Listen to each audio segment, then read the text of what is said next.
Para darte mis felicitaciones por tu explicación, por tu ponencia, y pasamos a la siguiente. Muchas gracias.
Bueno, seguimos con la jornada. Para terminar, el último de los pilares de la mediación que hemos traído esta mañana, os voy a presentar a una compañera y amiga de hace mucho tiempo, Urbania Rondón. Ella es actualmente la presidenta de FAPROMED. FAPROMED es la Federación de Asociaciones de Profesionales de la Mediación, Federación Española, en la que estamos integrados Intermedia y en la que están integradas, pues creo que más de 50 asociaciones en todo el territorio nacional. La andadura de FAPROMED también se inicia hace aproximadamente 12-13 años.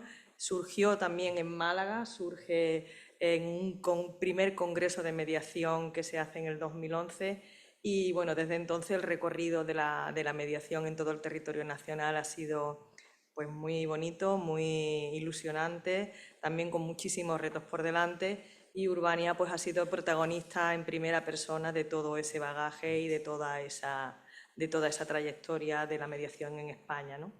Pero hoy el motivo por la que hemos contado con ella es por su experiencia, por sus conocimientos en materia de mediación en el ámbito de la violencia. Y dentro de la violencia intrafamiliar, aquella que se produce en cualquier ámbito de relaciones, tanto entre hermanos, entre padres e hijos, entre parejas, entre convivientes. Ella creo que es mejor que la presentación suya como profesional la podría ella explicar, porque he tenido un fallo, no me he traído el currículum de ella porque estoy sustituyendo a la compañera, pero sí me gustaría, bueno, acreditar que tiene una trayectoria profesional en la mediación y en su profesión de base que ella nos expone, y que, bueno, que seguramente nos va a resultar súper interesante las aportaciones que ella nos va a hacer en esta mañana. Muchas gracias a Charo, gracias a Intermedia por dar hueco, este espacio a la federación. La federación FAPROMED está siempre presente en todo lo que realizan sus integrantes, sus miembros. Y en este caso, Intermedia es una de las asociaciones que componen la federación. De hecho, Intermedia fue la primera asociación que asumió la presidencia de la federación hace ya, cuando éramos jovencitas, hace 14 años, y de hecho Inma fue la primera presidenta de la federación. Desde entonces otras compañeras han estado sucediendo a Inma en esa coordinación nacional de la federación, y en este momento pues me ha tocado. Entonces, gracias por la oportunidad de compartir un poco mis reflexiones en torno a este tema. La federación intenta articular a nivel nacional diferentes experiencias en torno a la gestión de los conflictos en mediación. Ahora nos estamos planteando la viabilidad o no de abrir esa gestión de conflictos, porque es de esperar que en enero la promesa es que entre el proyecto de ley de eficiencia procesal, lo que implicará que ese abanico de nuevos métodos, otros medios adecuados de gestión de conflictos, entren al carril en donde está la mediación y el soporte natural es la experiencia que ya tenemos en mediación. Por lo tanto, es el momento como para que todos nos adecuemos, nos adaptemos a esos nuevos retos que implica ese proyecto de ley de eficiencia procesal. La Federación en este momento tiene muchos retos desde el principio, pero ahora mismo estamos muy preocupados porque hace muchos años que estamos pidiendo que haya una gran campaña nacional de sensibilización y promoción y de que la gente conozca la mediación. La gente no usa lo que no conoce, ya se viene diciendo durante toda la mañana. Máxime cuando es algo que implica un compromiso personal y un cambio de actitudes, un cambio de comportamiento que implica un tiempo y un acompañamiento, y no es fácil. Entonces, por ejemplo, ahora mismo hemos pedido, y a través de Intermedia lo pueden tener, la adhesión a una solicitud concreta que hemos hecho al Ministerio de Justicia para una campaña masiva de difusión de la mediación, porque en las últimas reuniones que ha habido en el foro para la mediación de la difusión de la mediación que coordina el Ministerio de Justicia y donde FAPROMED tiene 2 vocalías, en las 2 últimas reuniones hemos dado por escrito esta necesidad que venimos señalando todos los años, desde hace 14 años, y además vamos a comenzar una campaña de recogida de sobres. Queremos poner en la mesa del Ministro de Justicia 10.000 sobres de los compañeros y compañeras de todo el territorio nacional que pidan al Ministro una campaña de difusión de la mediación, y lo que le estamos diciendo es algo que es muy obvio. Tiene a su disposición el servicio público de Radio Televisión Española con la cadena, todas las cadenas que dependen de este medio estatal, y que sería tan sencillo como sentarse y verlo. El 24 de este mes vamos a tener, y están todos invitados a través de Intermedia, pueden tener la información o entrando a fapromed.es para un poco retomar y ver cómo el tema de la justicia restaurativa y la restauración de los vínculos en las escuelas, en los servicios públicos educativos, pues se implementa el tema de la justicia restaurativa. Y el 30 de noviembre estamos todos y todas convocadas a vernos en Madrid, porque tenemos lo que hemos llamado Parlamento de Mediadores, donde queremos un poco hacer un pantallazo a todos los retos que implicará la entrada en vigor, de ser aprobada. Está ahora mismo en fase se está esperando el informe de la comisión, de los letrados, en relación al proyecto de la eficiencia procesal, pero se supone que si no se aprueba el 31 de diciembre, pues decaerán unos fondos que hay por ahí y que les viene bien a todo el mundo. O sea, quizás ahí sí se podrían poner de acuerdo para que entrara en vigor este proyecto de la eficiencia procesal, lo que implicará unos cambios y unas adaptaciones necesarias, no solamente para las asociaciones que son miembros de FAPROMED, sino también para los colegios profesionales y demás.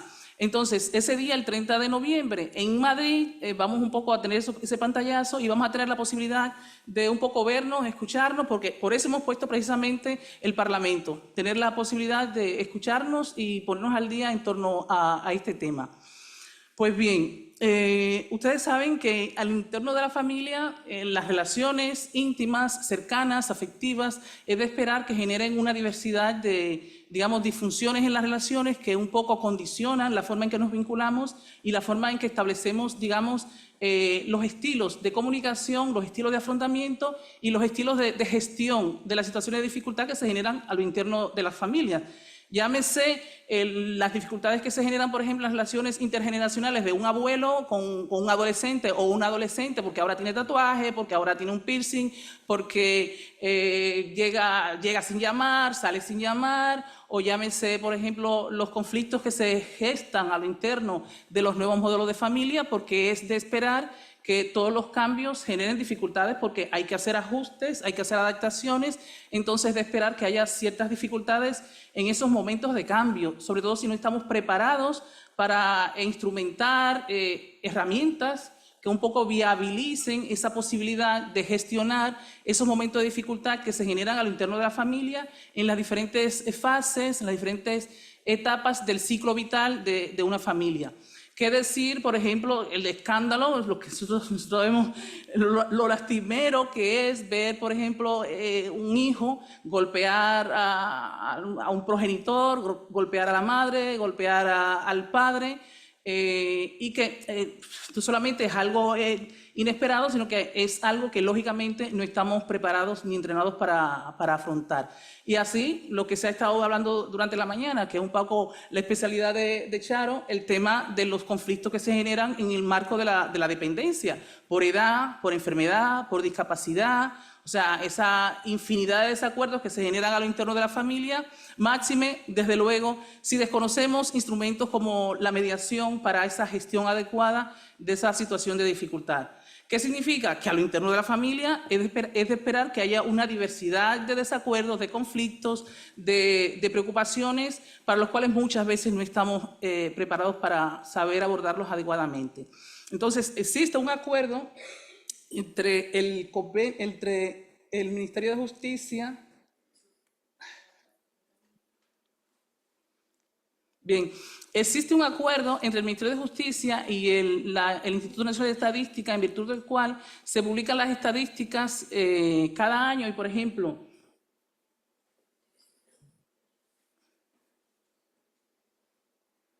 ahora sí, gracias. Por ejemplo, las estadísticas que se han recogido desde 2015 hasta 2023 en lo relativo a las condenas por violencia intrafamiliar ascienden a 8.687 casos, o sea, expedientes con sentencia desde 2015 hasta 2023. No obstante, existen en esa misma fecha condenas por violencia de género, en donde el componente género, en donde el componente visión que tienen un sector muy importante de la población con relación al otro sector de la población, fíjense que está en 37.000 condenas. Por lo tanto, digamos que son dos casos, dos situaciones en las cuales hay que poner una digamos, atención especializada. Y en el caso, por ejemplo, de todo lo que tiene que ver con violencia intrafamiliar, la pregunta de si derivar o no, sugerir o no, la mediación es indiscutible. Todos estos casos vinculados a nuevos modelos de familia, violencia filioparental, violencia a hermanos, dependencia, etcétera, todos esos casos, la mejor respuesta que quizás podemos dar a estos casos es ofrecer una reunión informativa de mediación del artículo 17 de la ley que todos conocemos y que ellos tengan la posibilidad de una manera informada decidir si quieren o no continuar a un procedimiento de mediación y firmar una acta constitutiva de mediación del artículo 19. O sea, esos casos creo que no tenemos que discutirlos ni detenernos. Simplemente derivamos a sesión informativa y ya los profesionales de mediación van a acompañar ese procedimiento de mediación de la ley de mediación. En el siguiente de los casos, fíjense que es necesario poner, digamos, el foco porque intentamos dar mayor intensidad de luz donde hay más oscuridad. Y tal parece que ahora mismo tenemos una situación de mucha más oscuridad en todo lo que tiene que ver con la violencia de género, cuando hay un componente de la visión estereotipada de los papeles y las funciones que se espera que un sector de la población espera con relación a otro sector de la población. Dice las estadísticas que una de cada 3 mujeres en el mundo en algún momento ha tenido, tiene o tendrá o presenciará o será víctima de algún tipo de violencia.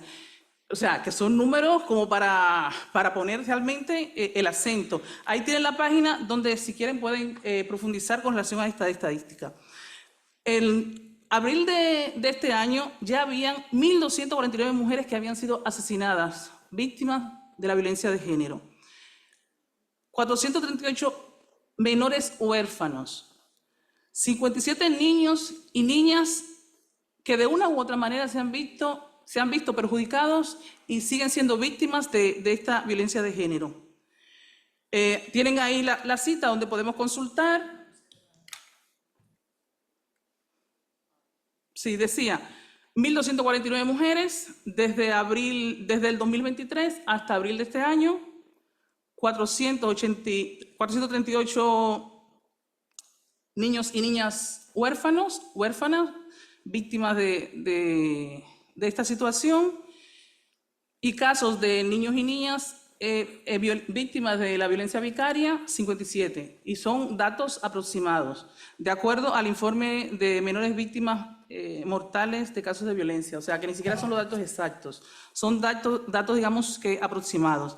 Ustedes recuerdan que cuando se comenzó con todo este tema de la violencia que estaba, digamos, apellidada con el tema del género, se hablaba de la discriminación positiva. de dar un poco de gabela, lo que hacíamos cuando éramos críos. Si había alguien que comenzábamos a correr los críos y había alguien con alguna dificultad, o era menor, o estaba quizás en sobrepeso, pues le dábamos como una gabela. Entonces, en ese entonces, al no existir la ley de violencia sobre la mujer, pues lo que hablábamos era de dar como, digamos, un acento especial, dar determinadas facilidades para poder visibilizar una realidad que muchas veces solamente era posible si se ponía el acento de una manera especial en estos temas. Se hablaba además de que es necesario darlo a conocer estas situaciones de violencia especial en donde el género es un componente especial, porque en caso contrario pasa desapercibido. Y fíjense ustedes que las estadísticas son aplastantes. Se habla de que cada semana en España está muriendo una mujer víctima de la otra parte de la población. Por lo tanto, no es un tema que pueda pasar desapercibido, sino que es un tema que hay que atajar y que hay que afrontar. Yo estuve 7 años de mi vida, quienes han hecho una tesis doctoral saben lo que implica esta marcha de fondo de hacer una tesis doctoral, intentando consultar con los compañeros precisamente qué pensaban ellos sobre la viabilidad de una modificación legislativa al artículo 87 de la Ley Orgánica del Poder Judicial, que prohíbe no solamente mediar en estos casos, sino la derivación. Fíjense que nosotros cuando tenemos un conflicto, nosotros no mandamos a mediación. Los jueces no derivan a mediación. Los letrados y letradas no derivan a mediación. Los abogados no derivamos a mediación. Los psicólogos no derivamos a mediación. Sugerimos una sesión informativa de mediación porque confiamos y respetamos la capacidad que tiene la otra persona para, una vez informada, decidir libremente y con toda la información sobre la mesa si quiere o no entrar al circuito de la mediación. Entonces, tenemos una dificultad y es que, claro, el artículo 1 de la Ley de Protección a la Mujer prevé que lo que se trabaja en la Ley de Mediación son estas situaciones de violencia en donde hay una manifestación de discriminación precisamente por el género o por la desigualdad, desigualdad también en el poder, porque hay, digamos, un patrón de aprendizaje que se ha ido reproduciendo y en el que es necesario trabajar. Pero entonces, después de ese artículo 1 que define lo que se entiende por los temas que podrían entrar al circuito, ser trabajados con esos criterios de la Ley de Violencia de Género, el artículo 44 de la ley hace una modificación y amplía el artículo 87 de la Ley Orgánica del Poder Judicial para prohibir la mediación en todos esos casos. Posteriormente, ha habido una serie de posturas, el Consejo General, los diferentes operadores jurídicos, colegios profesionales y demás han ido tomando postura. Cuando yo empecé a trabajar en la tesis doctoral, yo siempre lo que proponía, porque comencé fue introduciendo en la formación el tema de por qué, si vemos en la formación en gestión de conflictos todos los ámbitos, porque vemos todos estos que están aquí, los vemos en la formación, pero lo que tiene que ver con lo que nos está sangrando, no solamente no es que damos la posibilidad, no es que no hablamos de mediación, sino que ni siquiera hablamos de la posibilidad de ofrecer a la mujer para que ella decida en esa confianza de que el ser humano tiene un potencial y una capacidad natural para el crecimiento y la posibilidad de adoptar sus propias decisiones y que no seamos nosotros los que ya de entrada digamos, eres una mujer, vas a ser incapaz de defender tus derechos y tus posiciones y llamar las cosas por su nombre en una sesión de mediación, cuando nosotros quienes trabajamos en los procedimientos de mediación sabemos cómo está estructurado el procedimiento, los contenidos y además confiamos en nuestra experiencia de tantos años acompañando grandes conflictos volcados de montón de dificultades. Entonces, la reflexión de partida que hice en aquel momento fue: vamos a ver, lo que prohíbe el artículo 44 de la Ley Orgánica del Poder Judicial es los temas de los cuales es competente el juzgado de violencia sobre la mujer. Entonces, si los vemos en el orden penal, ¿qué hacen los juzgados de violencia sobre la mujer?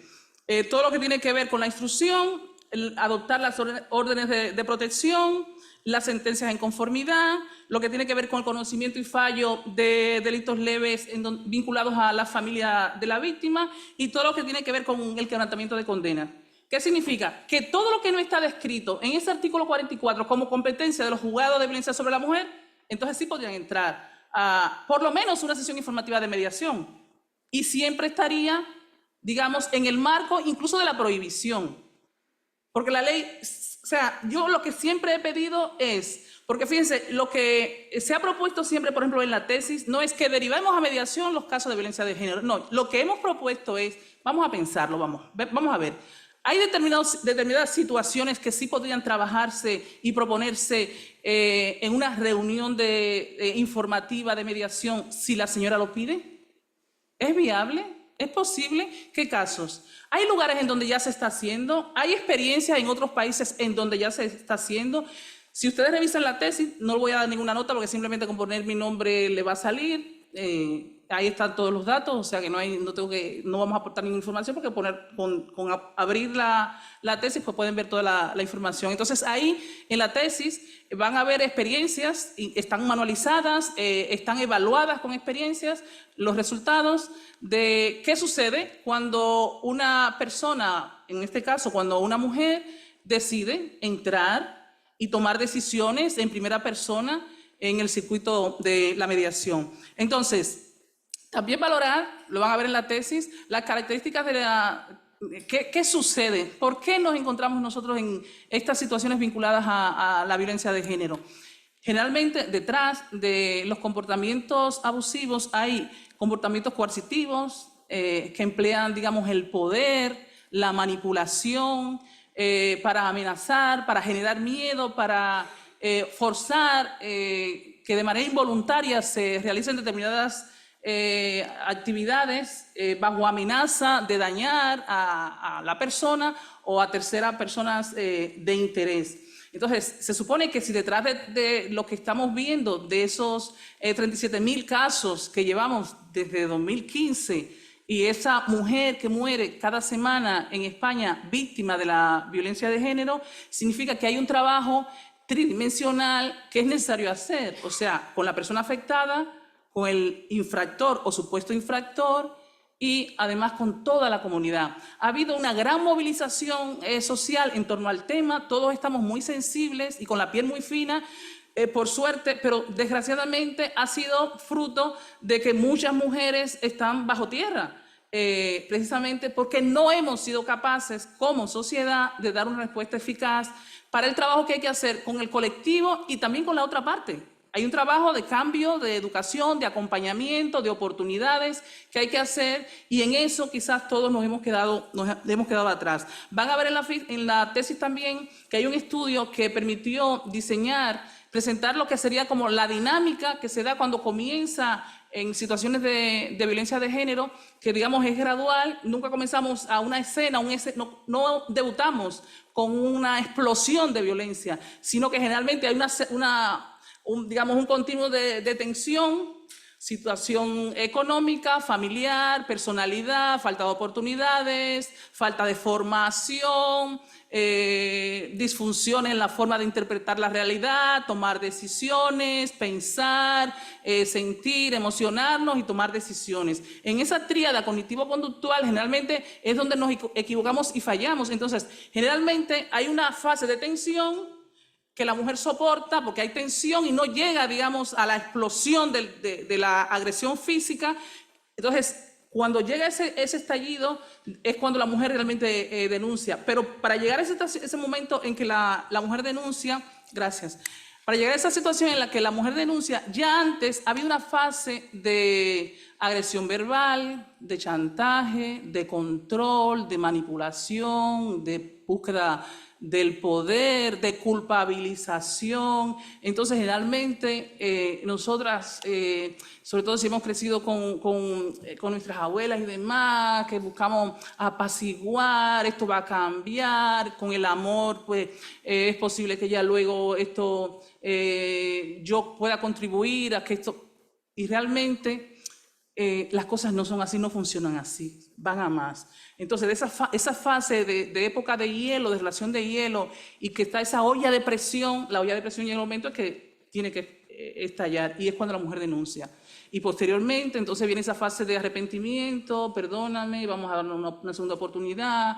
Entonces, nosotras a veces le damos esa segunda oportunidad, nos precipitamos, quizás no tenemos un sistema de apoyo que dé soporte a esta víctima. que es una de las ventajas de la mediación, porque muchos quebrantamientos se generan por el aislamiento de estas mujeres. Entonces, en mediación no hay aislamiento. En mediación, la mujer es el foco. Entonces, al ser la mujer el foco, eso implica que le damos como, bueno, diríamos ese empoderamiento, o sea, esa capacidad de hablar en primera persona, de manifestar, de narrar lo que ha sucedido y ver que hay alguien que te escucha. Porque nosotros no vemos, cuando estamos en la guardia, nosotros no vemos cuando nos llaman por la guardia de violencia, no vemos a un guardia civil sentado, escuchando una hora. ¿Qué ha pasado? ¿Cómo te sientes? ¿Qué te gustaría hacer? ¿Cómo te gustaría que se gestionara esto?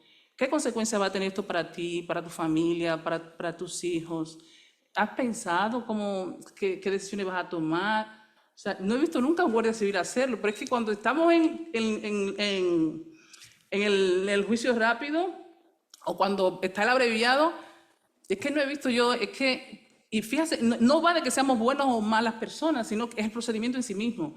Están estructurados y con finalidades distintas. Entonces, cuando nos encontramos en un procedimiento de mediación donde una mujer puede narrar su historia en primera persona, que es escuchada, que es respetada en la capacidad de ella decidir si quiere o no, con ciertas condicionantes, porque para que temas como este entraran, por ejemplo, al circuito de la mediación, que concretamente la propuesta no es que se entre a mediación, sino la posibilidad de que la mujer pueda decidir y que si decide pueda hacer una mediación indirecta, lo que llamamos mediación indirecta. Por ejemplo, en la tesis van a ver que yo presento ahí 10 casos que trabajamos en coordinación con psicólogos, tenemos una asociación de psicólogos y ellos me ayudaron a identificar situaciones asociadas a la violencia de género que reunían, digamos, los requisitos que ponemos en la tesis.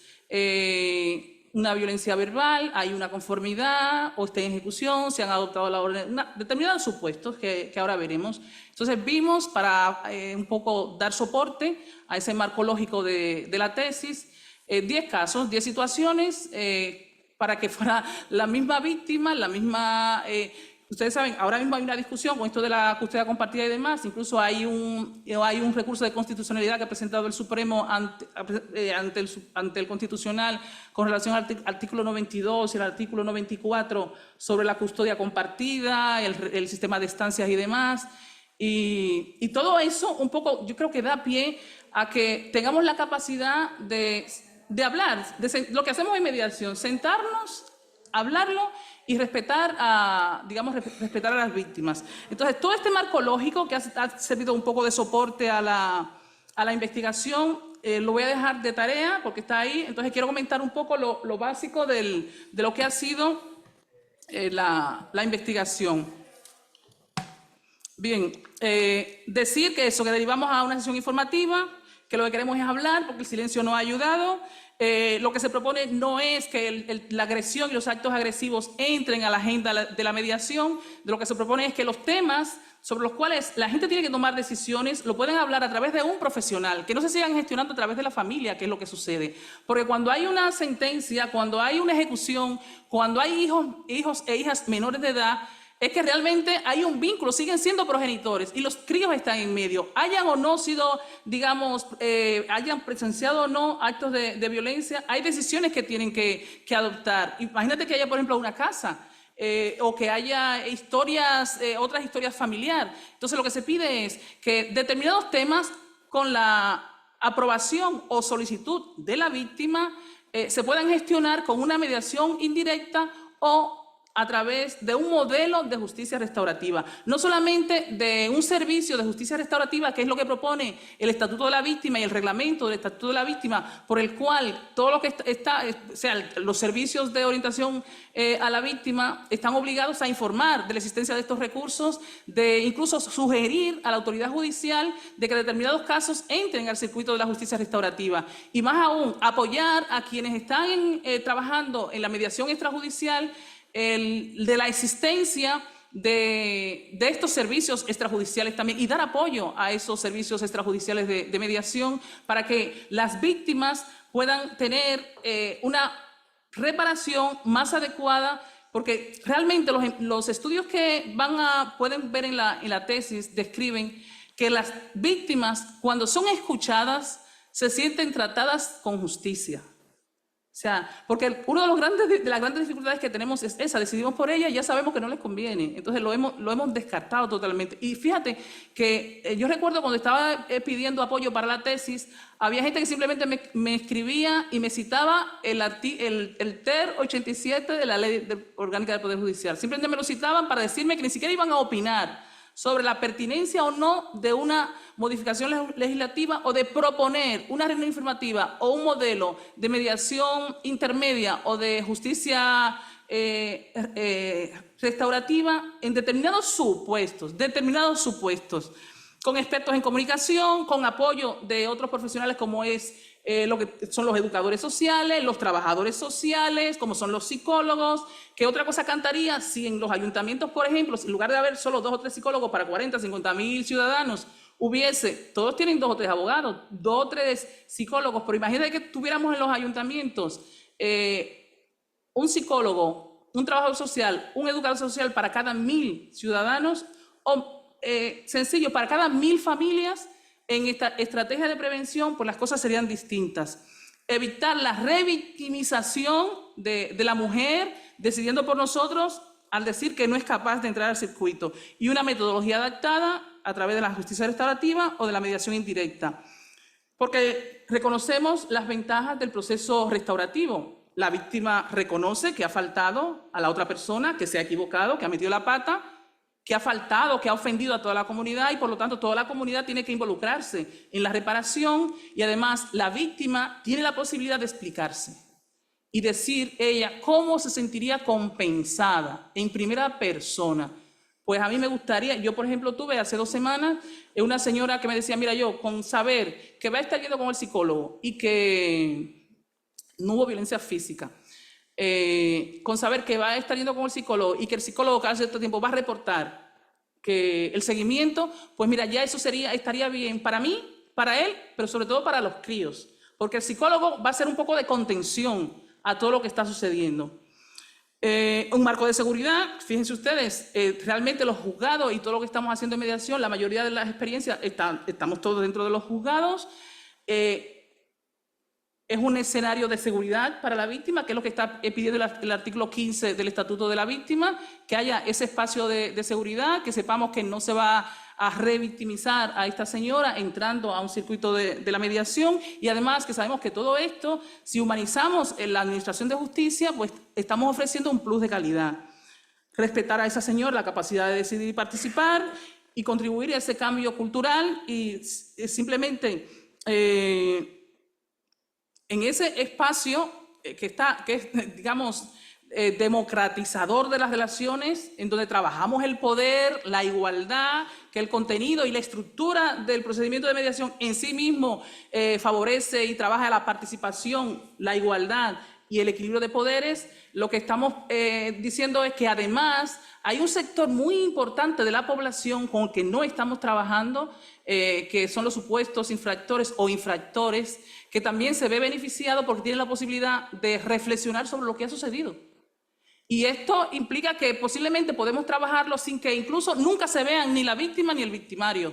Porque, por ejemplo, los juzgados están preparados de tal manera, en el caso nuestro, por ejemplo, de Murcia, fíjate tú que generalmente somos 2, estamos de todos los ámbitos, pero somos 2, está el cuerpo de funcionarios, está la letrada de Administración de Justicia, y cuando entra una señora por una puerta, digamos en genérico, en cualquier situación que veamos de mediación, si vemos que es oportuno, aunque no tengamos ni orden de alejamiento, ni exista una violencia, pero hay casos en donde los usuarios piden. Hay casos la señora dice, mira, pues yo después de 40 años pues no lo quiero ver. El hombre dice, pues mira, va a ser una situación muy complicada.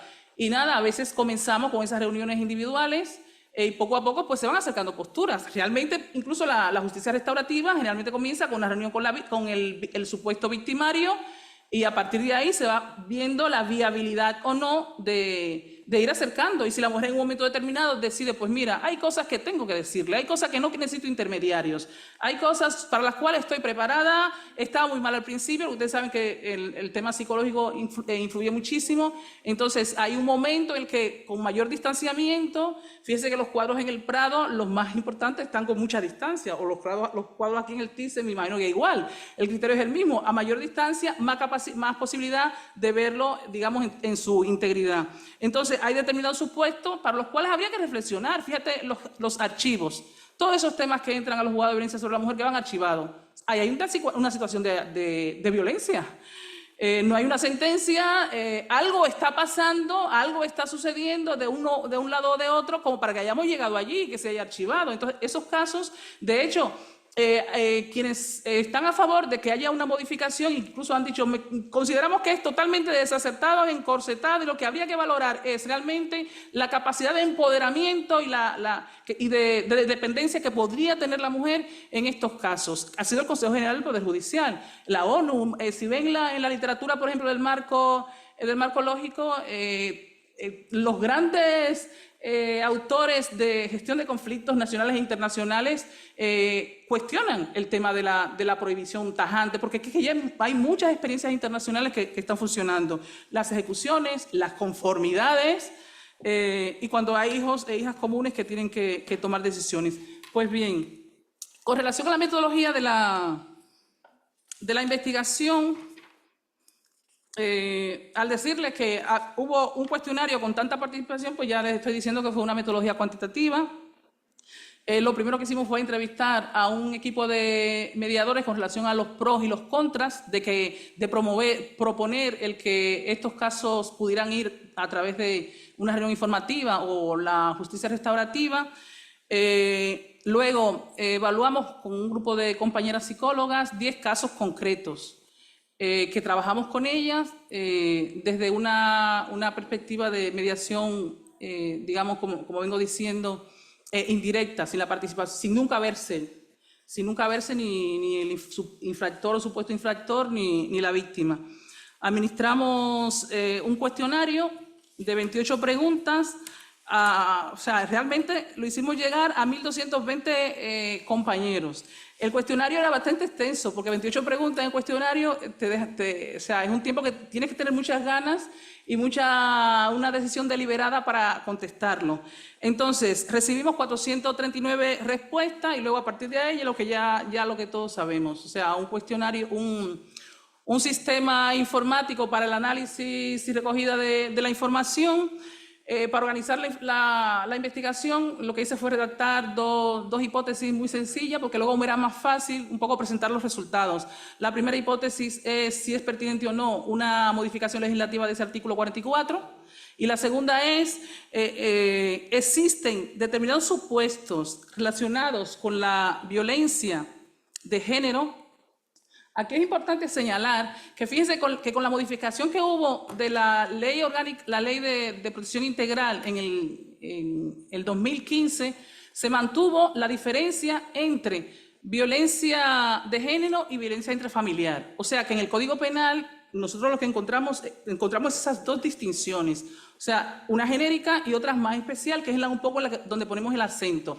Y además se asumió en esa modificación del 2015, en el Código Penal, se asumió la definición de género que ya había adoptado el Consejo Europeo, en el sentido de que existen unas determinadas tareas, unas pautas, unas mentalidades que definen lo que se espera, digamos, una serie de estereotipos que lo que comúnmente decimos, que es lo que una sociedad que define esos estereotipos espera, son funciones de un hombre o de una mujer, que un poco eso es lo que trabajamos.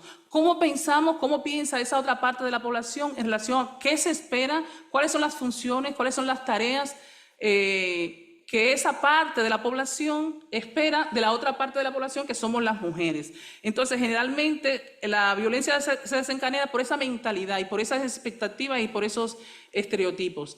Entonces, se asume en el 2015, con la modificación del Código Penal, esa definición de género.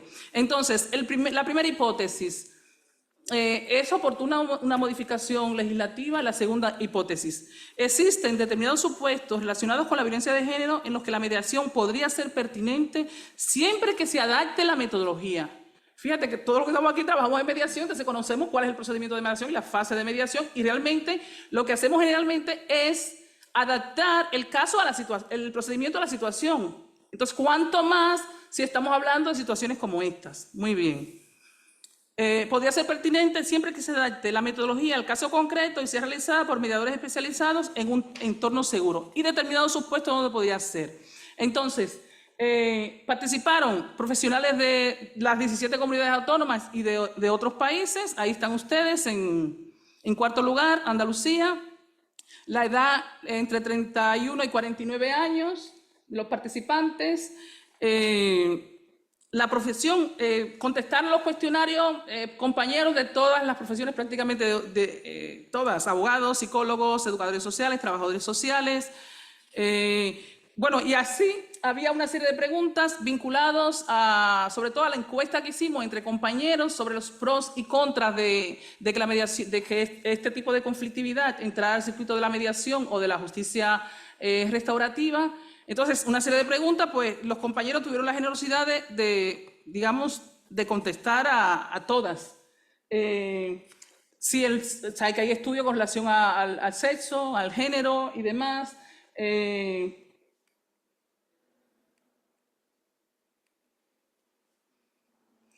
Si las técnicas utilizadas durante el procedimiento de mediación ayudan al agresor a reconocer lo que ha sucedido, 162 respuestas.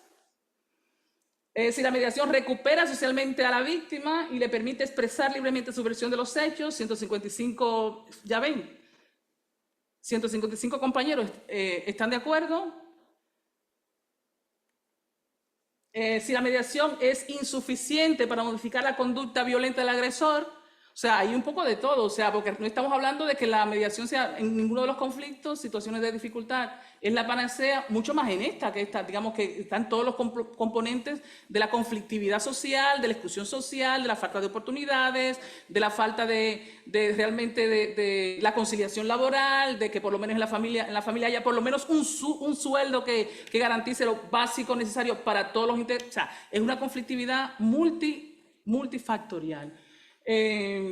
La mujer por su característica si la mujer por sus características peculiares se expone a estar en inferioridad en una situación de mediación, ahí está la respuesta de los compañeros. 187 compañeros han dicho que muy poco en una situación de mediación. Y si debería modificarse la ley. Un poco, esa ha sido, digamos, la consulta que hicimos a los compañeros y los resultados con relación, por ejemplo, a la posibilidad de modificar la ley.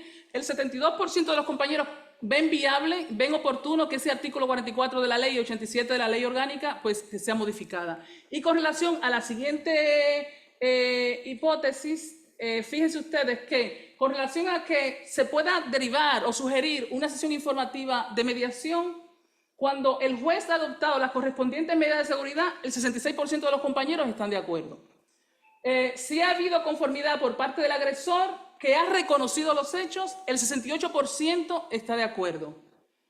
Cuando no ha habido denuncia, nosotros sabemos que hay un montón de situaciones en el ámbito de las relaciones entre los cónyuges o relaciones similares que podría perfectamente ser trabajo de mediación y no ha habido una denuncia. Pero como ya todos estamos predispuestos en el sentido de que hay una prohibición total, pues entonces nosotros ni siquiera se nos ocurre pensar. Fíjate tú que yo tuve, cuando empecé a trabajar en este tema, que empecé a pedir apoyo para que la gente opinara y demás, es que yo incluso en la tesis acompaño a alguna muy sonada que me dijo o sea, ni siquiera opinar, que yo sentí un poco de vergüenza ajena realmente. En casos de incipiente violencia, por ejemplo, El 68% está de acuerdo porque podría servir como medida preventiva. Lo dicho, gracias a Intermedia, gracias a ustedes por haber aguantado hasta el final, en una mañana de mucho trabajo y muy intensa. Y nada, sabe que la Federación y yo, que estoy concretamente en Murcia, en el Centro de Mediación de la Región de Murcia, pues son los temas que trabajamos y yo estaré encantada de responder cualquier pregunta que ustedes tengan.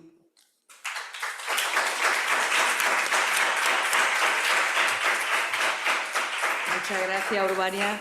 Tu intervención, bueno, viene a reforzar el lema de nuestra jornada, ¿no? La mediación como respuesta efectiva en 4 escenarios, y has demostrado con tu tesis doctoral, con tu experiencia, que en el ámbito de las relaciones, de la violencia intrafamiliar y en particular en la violencia denominada de género, que nos prohíbe tácitamente entrar en ella, existe una ventana para poder entrar, para trabajar desde la prevención en futuros casos de violencia, incluso en aquellos que puedan estar etiquetados como tal, en todos esos supuestos en los que sí es posible entrar en ese circuito y ir haciendo esos cambios culturales.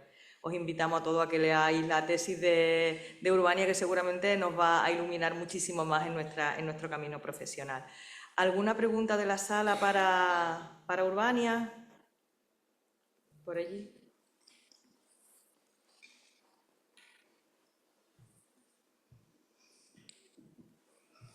Bueno, Urbania, muchísimas gracias por tu intervención. Creo que puede generar debate todas las cosas que has dicho, que creo que es bueno, y esa es la intención de traer una persona especializada como tú en este tema, que se generen debate y no sigamos haciendo las mismas cosas, sino que, bueno, pues se nos abran posibilidades, ¿no?, a la hora de ver qué hacemos con la mediación en estos asuntos.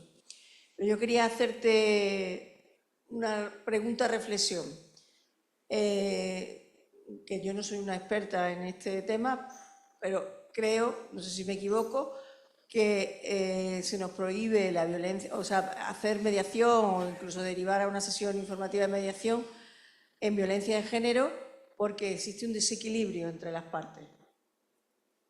¿Correcto? Digamos que en la lista de pros y contras ese es el contra número 1 que se argumenta. Resumiendo, efectivamente. Mi pregunta y mi reflexión es, en una violencia intrafamiliar de un adolescente con 17 años hacia su padre, su madre o su abuela, donde puede haber agresiones físicas, ¿existe esa diferencia, esa desigualdad? O sea, solamente hay que ver, si lo graficamos es lógico esperar. Además hay una relación intergeneracional e interdependiente, por lo tanto es de entender que sí. Y de hecho yo siempre recomiendo que intervenga un psicólogo en todos los temas de violencia filioparental, que haya un psicólogo que acompañe a las dos partes. O sea, que ese procedimiento de mediación, en esos casos, de esa mediación intergeneracional, vaya acompañada con un psicólogo. Porque hay un trabajo que hay que hacer con el adolescente y hay un trabajo que hay que hacer también con el adulto.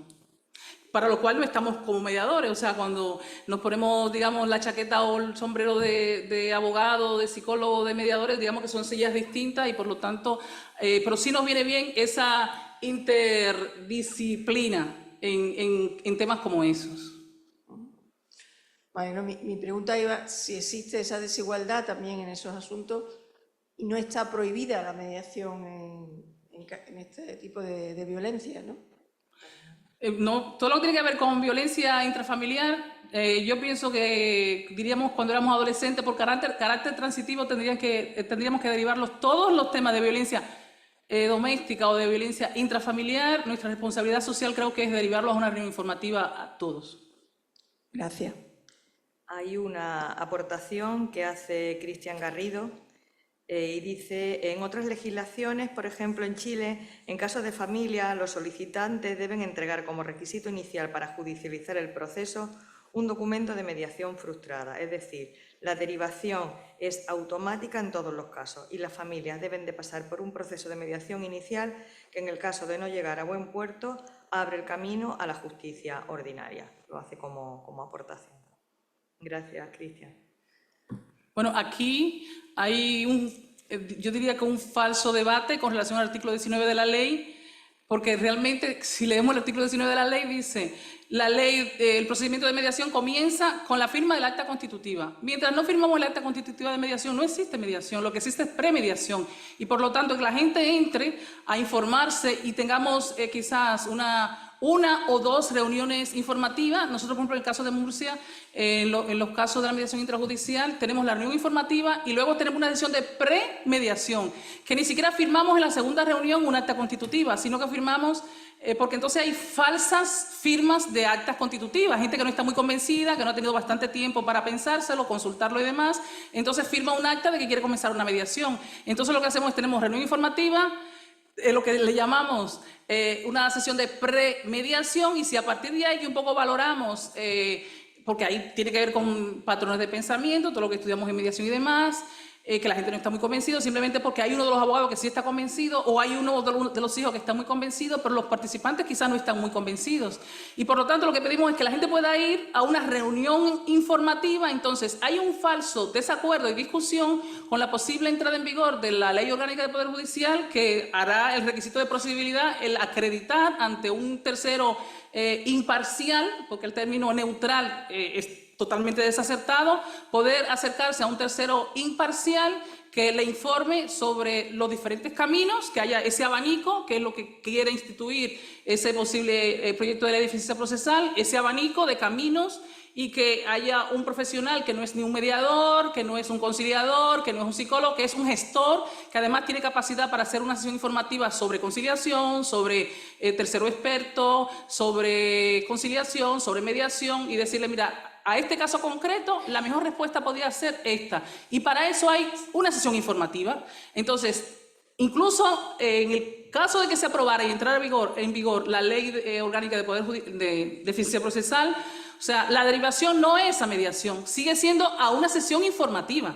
Por eso digo que hay un falso debate. Lo que se quiere acreditar no es la conciliación, que ya la conciliación en los juzgados de paz que no funcionó y demás. No, lo que se quiere acreditar es que esa persona, que el sistema dio el salto a dar la posibilidad de que el ciudadano se informe, no más, que se informe y que a partir de ahí diga, pues mira, esto no es lo mío, esto no va a funcionar, yo quiero ponerme delante de un juez y yo cantaré las 40 y tener la posibilidad de hacerlo delante de un juez y que quede grabado, para luego yo copiarlo y poder reproducirlo.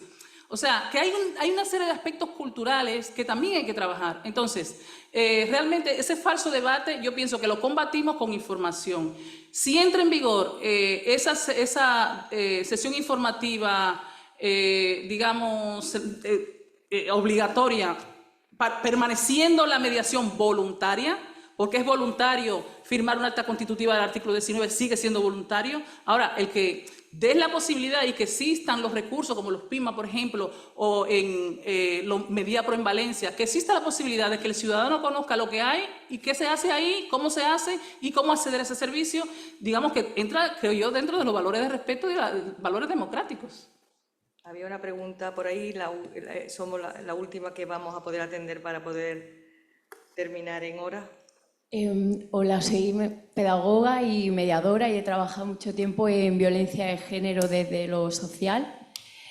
Y mi reflexión, recogiendo el ejemplo que ha puesto antes Urbania, del cuadro que se ve de lejos, que es el mejor o no, el idóneo, es que cuando podríamos plantear enviar a esa mujer o a esa mujer y ese hombre a la mediación, la mujer y el hombre estarían con el cuadro encima. Y yo creo que ahí es donde tendríamos que reflexionar bastante sobre este planteamiento. Quizá cuando ha pasado tiempo, hemos tenido tiempo de trabajar con ella para que se encuentre viendo el cuadro desde la distancia, a lo mejor ahí podríamos hacer una mediación. Pero en ese momento, cuando nosotros le ofrecemos la información de la mediación, seguramente la vamos a estar poniendo en el mismo lugar que ella ya se ha planteado muchas veces durante todo ese proceso de violencia, diciendo que la persona que le agrede, que su marido, su pareja, quien sea en ese momento, vaya a un psicólogo para mejorar, que por favor, que el padre, el tío, el abuelo hable con él para convencerlo de... no sé, me parece muy difícil plantearme ese posicionamiento. Bueno, el Supremo siempre dice no da respuesta genérica. Bueno, la respuesta que ha dado el Supremo a todos los casos que se le han planteado ha sido no dar respuestas genéricas y siempre adaptar la propuesta al caso concreto. Yo siempre hablo de no generalizar, adaptar toda la situación al caso concreto. Y desde luego existe la escalada del conflicto. Nosotros sabemos que cuando estamos muy cerca del conflicto hay una gran activación emocional, entonces hay un momento concreto en donde sí es posible intervenir si vemos la escalada del conflicto. Bueno, pues muchísimas gracias, Urbania, por ilustrarnos y por hacernos pensar más y reflexionar sobre esta materia. Gracias a ustedes. Voy a dar paso a mis compañeras para dar fin a la jornada.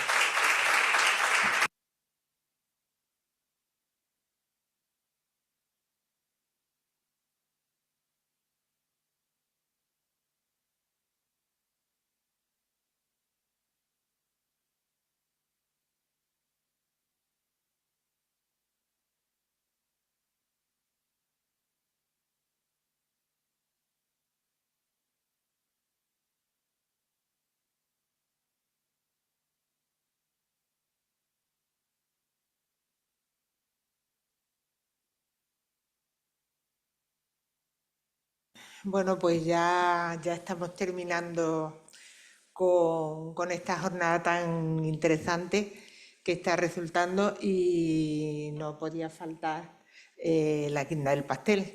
Me refiero a que va a concluir la jornada Catalina Cadena de Gea, que es nuestra mayor jueza derivadora al PIMA, eso estadísticamente probado, comprobado, y además anoche a las tantas de la noche ya había mandado 10 sesiones para la próxima de Torremolinos, con lo cual contenta de tener esta respuesta.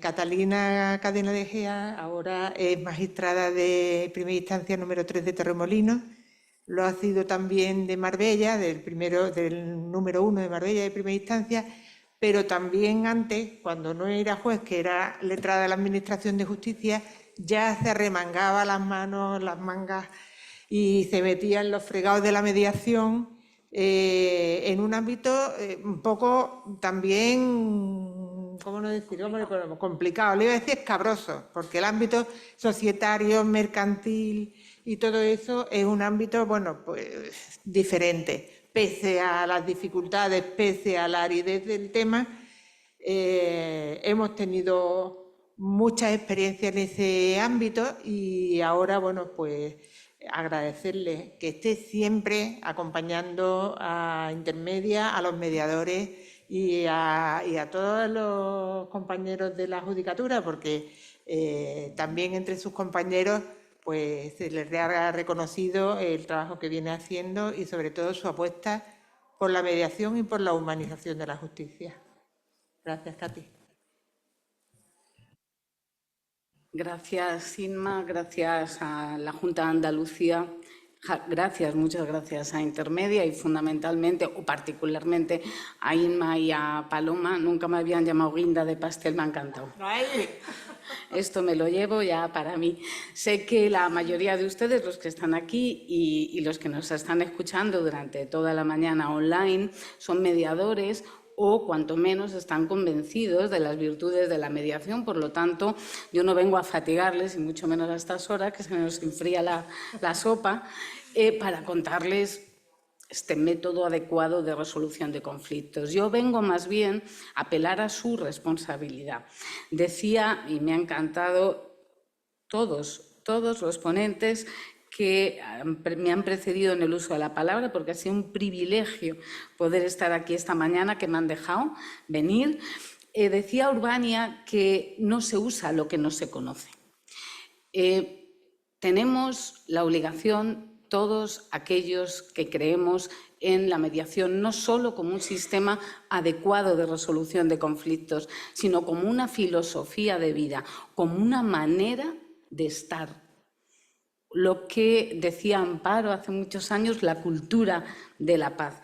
Pues bien, todos nosotros, que como decía Inmaculada Armadans, sabemos que el conflicto existe, pero creemos profundamente que el conflicto es una oportunidad. Tenemos que hacerle llegar a la ciudadanía que hay más mundo fuera de las salas de justicia y de la NOJ, efectivamente. Entonces, ¿qué responsabilidad tendrían los abogados, procuradores, graduados sociales, cuando su responsabilidad es decirle a su cliente cuál sería la mejor respuesta a tu problema? No siempre, y no solo es una demanda, quizá pueda ser acudir a mediación. Y eso, y les invito a que lean un artículo magnífico de Carles García Roqueta, abogado, mediador, árbitro, diputado de la Junta de Gobierno del Ilustre Colegio de Abogados de Barcelona, un artículo en Legal Today de 26 de septiembre que apelaba a la responsabilidad de los abogados para llevar a su cliente a la mejor solución.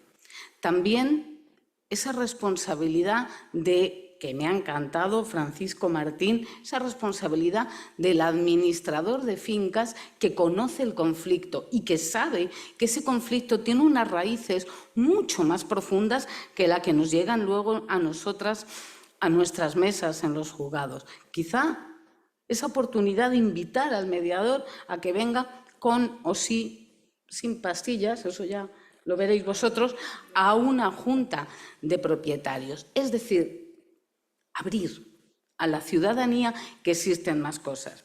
Y abrir, como lo está haciendo Paqui y el resto de compañeras de Vélez, es también nuestra responsabilidad.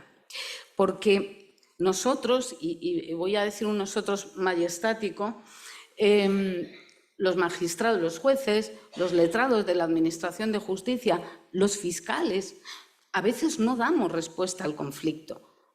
Porque el conflicto, primero por los tiempos que manejamos, que es muy complicado dar una respuesta a 3, 4, 5 años. Y no hablo de ejecución.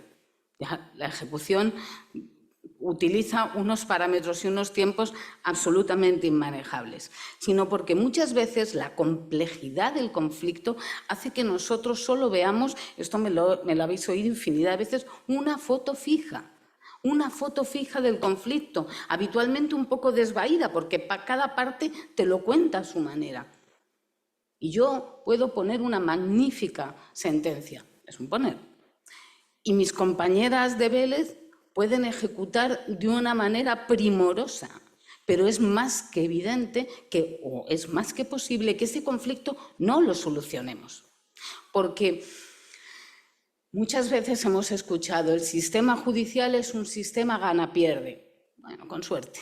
Normalmente es pierde-pierde, porque aun cuando ganes tu pretensión, aun cuando ganes, todavía has de ejecutar, pero además has enrarecido la relación con tu pareja, has roto la relación con tu familia, te has quedado sin cliente, te has quedado sin arrendatario, te has quedado sin proveedor. Es decir, no sabemos, porque no es nuestra función, preservar las relaciones. Y preservar las relaciones es mucho más importante que lo meramente jurídico, y ahí encajo con una filosofía de vida y una manera de estar. Por lo tanto, es, insisto, nuestra responsabilidad. Lo primero los abogados, luego yo se lo he desechado, la primera responsabilidad, y luego todos los que estamos en la Administración de Justicia y además creemos en esto. Tenemos que olvidarnos de las respuestas rápidas. Sí, pero ¿tú cuánto te sacas? ¿Tú cuántos acuerdos has? No, esto es, no sé quién lo decía, yo creo que nosotras en alguna ocasión, una gota malaya. Esto es una y otra, que la ciudadanía cada vez que yo derivo, no a mediación, como muy bien decía Urbania, a sesión informativa. Cada vez que mis compañeras de Vélez derivan a sesión informativa, no estamos pensando, me quito el asunto, no. Estamos abriéndole a la ciudadanía otra forma de resolver el conflicto. Quizá no ese conflicto, quizá otro, mañana, porque se van a acordar de cuando escucharon a Paloma, cuando escucharon a Inma o a cualquiera de los aquí presentes darles una sesión informativa. Qué bien, todo esto muy bien, pero ¿funcionará? Sí, pero y ahí es la responsabilidad de ustedes que me están escuchando si funciona el eje central de la mediación, que son los mediadores. Yo no soy mediadora, y eso que tengo un experto universitario, buenísimo, precioso el título, no soy mediadora. Los abogados, digo en términos generales, no son mediadores. Podemos ser conciliadores, ellos pueden ser, y son de hecho grandes negociadores, pero no son mediadores. Abogados, arquitectos, ingenieros, psicólogos, procuradores, graduados sociales, tenemos toda una panoplia de profesionales que, y voy a citar otra vez a Urbania, se ponen el sombrero de mediación cuando les toca hacer mediación. Pero ninguna de estas disciplinas nos ha enseñado la empatía, la flexibilidad, la escucha activa. No sabemos hacer esto, por lo tanto, está en su mano, mediadores y mediadoras que están aquí, que me están escuchando, una formación exquisita. Tienen ustedes que tender a la excelencia. Si yo mando a sesión informativa o mis compañeras de Vélez mandan a sesión informativa y ustedes no saben llegar al ciudadano y ustedes no saben explicarle qué es exactamente la mediación, cuáles son sus virtudes, entonces habremos fracasado. Por lo tanto, y aquí ya, una vez debidamente regañados, les felicito a todos ustedes por la jornada de hoy, que ha sido interesantísima, y por esta formación que ustedes hacen y que siguen haciendo. Muchas gracias.